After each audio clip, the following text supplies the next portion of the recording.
This story takes us through chilling experiences shared by individuals who encountered strange and frightening events with their roommates. These unsettling tales reveal how everyday living situations can suddenly transform into eerie and dangerous encounters, leaving behind haunting memories and unanswered questions. In my early 20s, I shared a small house with 3 other guys. Although we didn't know each other well beforehand, we all attended the same college and graduated around the same time. After college, we were all searching for places to live, so it made sense to move in together. Splitting the rent 4 ways allowed us to afford a modest home on the rural outskirts of the city, as places closer and were too costly. For the first 9 months, everything went smoothly until 2 of the guys abruptly decided to move out, leaving just me and KJ behind. Unfortunately, KJ was the one roommate I rarely interacted with. He was often working, coming home late, or simply uninterested in socializing with the group. It was disappointing that the 2 I got along with left, as that meant he and I had to shoulder the rent between just the 2 of us, double what we were paying before. Since this arrangement wasn't sustainable, we agreed to part ways once the lease ended in 3 months. During the month after the others left, KJ's absence became glaringly obvious. On my days off, I found myself alone in the house all day and night, a stark contrast to when the others still lived there. At first, I didn't mind having a place to myself, but I grew curious about why KJ was always out so late. He only held a part-time morning job, so I assumed he was spending his nights out with friends. One night, I stayed up later than usual, around 1 a.m., when I noticed headlights shining through my window as a car pulled down the gravel driveway. Soon after, I heard the front door open. I got up and decided to greet KJ to avoid any awkwardness between us. However, when I opened my bedroom door, I was startled by the sound of his footsteps hastily moving down the hall. I poked my head out and saw him freeze just outside his room, his eyes wide and body rigid in the dark hallway with the lights off. "Hey, KJ, how's it going?" I asked, hoping to break the silence. His unnerving stare lingered for a few seconds before he quietly replied, "I'm good." I nodded and retreated to my room, feeling the awkwardness only deepen. Why'd he seem so on edge, rushing to his room like that? Though I didn't want to pry, I became concerned. Curiosity got the better of me a few minutes later. I quietly stepped into the hallway and leaned in near his door, listening. I heard frantic noise, drawers opening and closing in chaos. The sound made me uneasy, but suddenly everything went silent, as if he had frozen once more. Before I could move, his door swung open, and KJ stood there staring with those same wide eyes. Trying to cover for myself, I said I was headed to the kitchen and asked if he wanted anything. He muttered a quiet "no" and shut the door. That night left me unnerved. His strange behavior was chilling. Over the next 5 or 6 days, I kept a closer watch, staying up to be sure KJ was home and not up to anything suspicious. His restless eyes and hurried movements persisted, and he spoke only in clipped words. Then, one night, as I was trying to sleep, I was startled by a knock on my door. I opened it to see KJ with the same wide-eyed look, but this time mixed with a faint smile. He said he thought he had dropped his wallet somewhere outside and asked if I had a flashlight to help him look. It struck me as odd, since he never asked for help before. I grabbed a flashlight and followed him down the driveway. Oddly, his car was parked far down at the end, forcing us to walk a long way. He began small talk, but soon started leading me deeper into the woods beyond the driveway, insisting his wallet might be out there. My unease grew. Why was he so insistent we keep going farther into the woods? I told him I had to get up early and suggested he take the flashlight while I headed back. He didn't take it, his smile fading into a look of anger and disappointment. Without responding, he watched silently as I hurried away toward the house. While I glanced back, he was standing there watching me. That night, I packed my important things and left before dawn. I never heard from KJ again, nor did I understand his bizarre behavior. Even years later, I remained convinced something sinister was unfolding that night in the woods. During the first month after the other roommates moved out, it became strikingly clear how absent KJ truly was. I found myself alone in the house on my days off, a stark contrast to when we were 4. At first, I didn't mind the solitude. It was almost peaceful having the place to myself. But I couldn't shake the feeling that KJ was constantly out, even though he only worked part-time in the mornings. I assumed he was spending every night out with friends. One night, I stayed up later than usual. Around 1 a.m., I noticed headlights piercing through my bedroom window as a car pulled down the gravel driveway. I heard the front door open and decided to call out to KJ, hoping to ease the distance between us. When I opened my bedroom door, I was startled by a sudden rush down the dark hallway. His eyes were wide, and his body froze just outside his bedroom door, as if caught doing something secretive. "Hey, KJ, just checking in. How are you doing?" I said, trying to break the silence. He simply stared at me, eyes wide and unblinking, before muttering, "I'm good." The eerie stillness and his strange demeanor only deepened my discomfort. Curious but cautious, I quietly walked down the hallway a few minutes later, wanting to listen outside his room. I heard frantic movement, drawer openings and closings in chaotic bursts, that abruptly stopped as soon as I paused. Then, without warning, his door swung open, revealing KJ standing there with that same haunting, wide-eyed stare. To cover for my presence, I offered to get him something from the kitchen, but he simply declined and shut his door silently. The encounter was chilling. Over the next 5 or 6 days, I kept a close watch on him, noting the zombie-like, restless eyes and his minimal communication.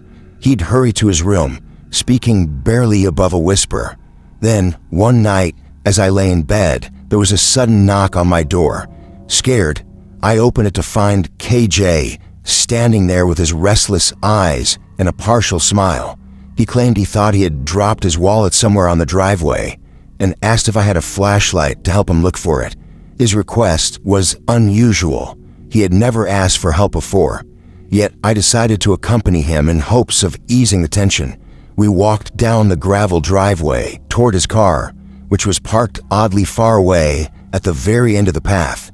It struck me that if his wallet had merely fallen, it should have been near the driveway, not deep along this stretch. As we searched, KJ began to lead me away from the car and into the woods surrounding the property. I voiced my concern, saying we should turn back, but he insisted we continue.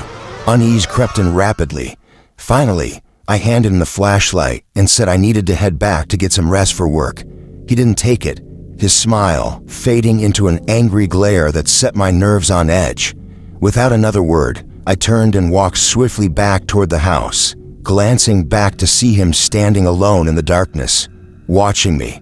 That night, I barely slept, listening for any other strange signs, but KJ never returned. The next morning, I packed my essentials and left. To this day, I never heard from him again or figured out what he was planning that night in the woods.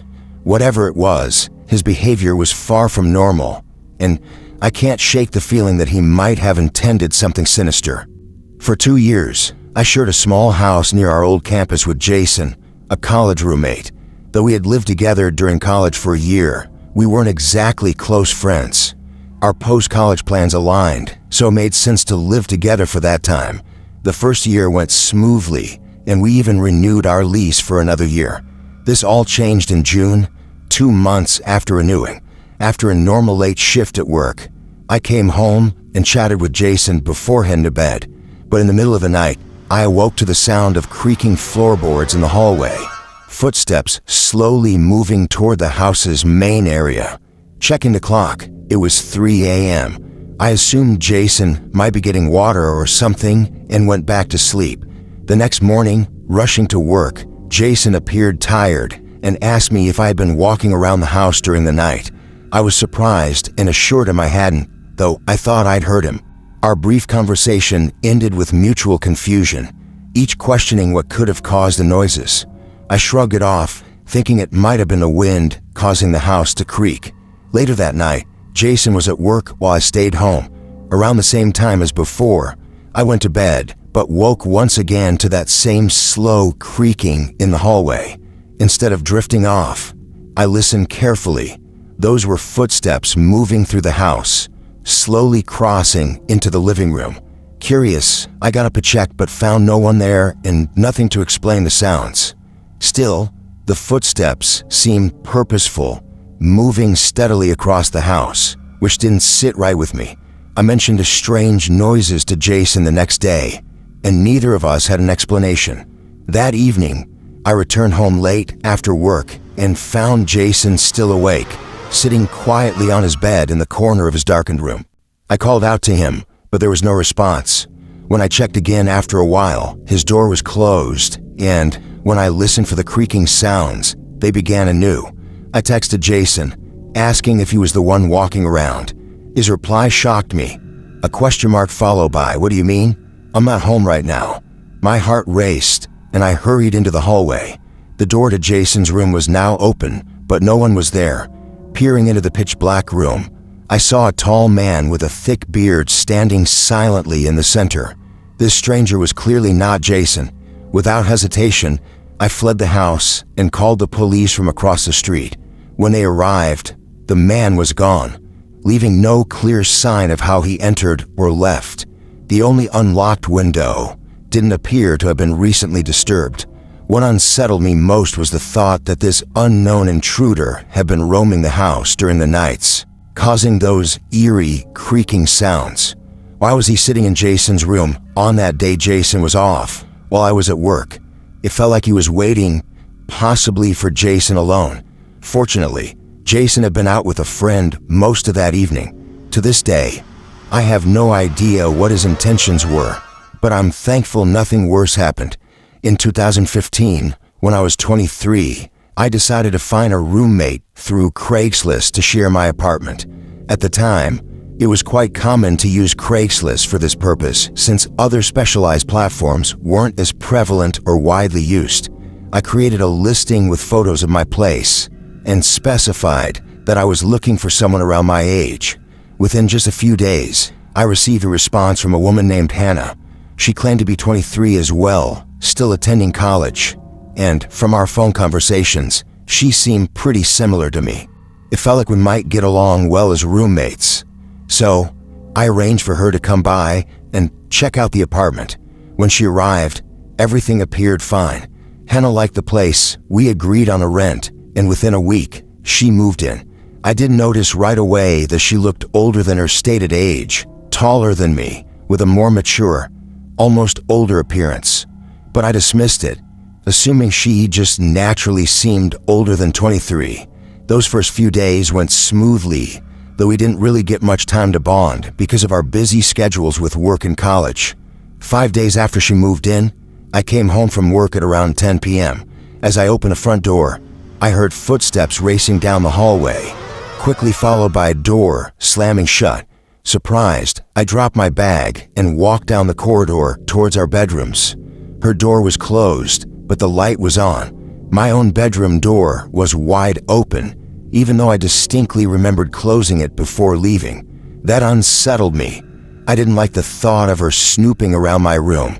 I went inside, closed my door firmly behind me, and searched my space, but nothing seemed disturbed. Maybe it was nothing, so I tried to push it aside. Settling in, I started watching TV, assuming Hannah was probably asleep since she had mentioned liking to go to bed early.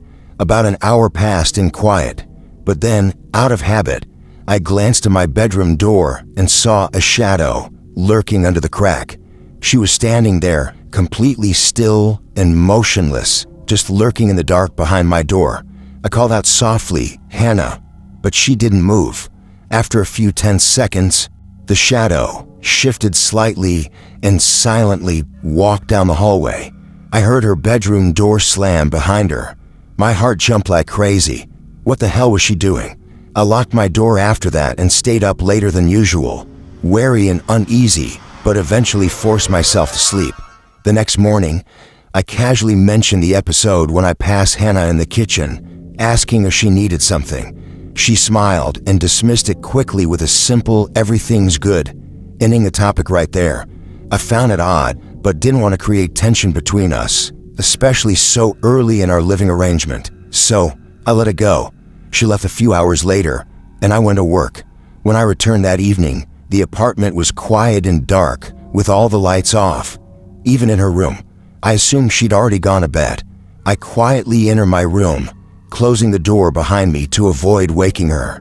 After a brief FaceTime call with a friend, I took a shower, hoping to unwind. Suddenly, while under the water, I thought I heard something outside my door. I lowered the water pressure to listen, but heard nothing more and shrugged it off, finishing my shower. Once out, as I looked into my room, I noticed the hallway door was cracked open. I quickly got dressed and checked. All the lights were off, and Hannah was eerily silent in her room. I felt genuinely unnerved. I locked my bedroom door firmly, convinced I'd locked it when I got home, but now unsure. Did she even open my door? The whole apartment was so quiet it felt like no one had moved, as though she never left her room. Everything seemed odd and unexplained. I sat down to watch TV, trying to calm my nerves. Later, when I finally tried to sleep, something truly terrifying happened. Moments after closing my eyes, I suddenly opened them again, only to realize I'd just briefly fallen asleep. The room was pitch black and utterly silent except for the creaking of the old building. But then I noticed a crack in my door had widened just a few inches. I was certain I'd locked it. Even worse, there was no sound of it opening. I whispered her name softly, but silence swallowed the room. My heart pounded as I stared into the darkness through the gap. Then, out a corner of my eye, I saw her standing near my wardrobe, completely still, facing me with an empty, dead stare, like she was looking right through me. She didn't move or speak at first, but my heart began racing wildly as she took a step forward. Still bathed in darkness, I could barely make out her face, expressionless and chilling. She took another step, then suddenly bolted across the room and dashed out into the hallway. Moments later, the slam of her bedroom door echoed through the apartment. Terrified, I grabbed my phone and car keys and fled the apartment. I couldn't even stay in the parking lot, fearing she might come after me. I drove to a nearby neighborhood where I felt safer and called the police. It took about 15 minutes for them to arrive, but by then Hannah was gone. She had taken most of her belongings and disappeared without a trace. As the police and I tried to trace her, we discovered that all the information she gave me was fake. Even her name didn't match any official records. The phone number she used was for a disposable, prepaid burner phone with no real identity attached. To this day, almost a decade later, I've never seen or heard from her again. The whole experience left me shaken and with countless questions about her true intentions. I'm convinced that had I continued living with her longer, things could have become far more dangerous. After that, I moved to a new apartment, always worried she might return unexpectedly. As the days passed, Hannah's behavior grew increasingly unsettling. Each night brought a new wave of anxiety, and the strange incidents began to pile up, leaving me on edge. The night that truly shattered any sense of safety started quietly enough. I was drifting off to sleep when I was jolted awake by the eerie creak of the floorboards outside my door. Heart pounding, I glanced toward the crack that suddenly appeared in my locked bedroom door. Despite knowing I'd secured it just moments before, the door was now slightly open, an impossible reality that sent a shiver down my spine. Through the darkness, I spotted her, Hannah, standing near my wardrobe, motionless and staring directly at me with an expression so blank and hollow it felt as though she was peering straight through me. Time seemed to stretch as she took slow, deliberate steps towards me, each one quickening the beat of my heart. Then, without warning, she bolted across the room and disappeared into the hallway. The loud slam of her bedroom door followed, echoing like a final warning. Fear overwhelmed me. Though she hadn't physically harmed me, her presence and actions screamed of something deeply wrong. Without hesitation, I grabbed my phone and car keys, fleeing the apartment in a rush. I couldn't bring myself to linger nearby, haunted by the idea that she might come after me. After driving to a safer location, I called the police, describing everything that had just happened. When officers arrived, Hannah was gone, vanishing without a trace. In a search that followed, it was revealed that her entire identity was fabricated. Her name, phone number, background. It was all a carefully constructed lie. She had been someone entirely unknown to me. The realization was chilling. Who was this woman? What were her intentions? And how had I become entwined in this haunting mystery? The fear lingered long after her disappearance, leaving me with more questions than answers and an irrevocable sense of dread. Looking back on these disturbing experiences with my roommates, I'm still left with more questions than answers. Each encounter revealed behaviors that were far from normal, leaving me unsettled and uncertain about what truly happened behind closed doors. The unsettling presence of KJ, the mysterious intruder in Jason's room, and the strange and unexplainable actions of Hannah all underscored just how quickly a seemingly ordinary living situation can spiral into something frightening and dangerous.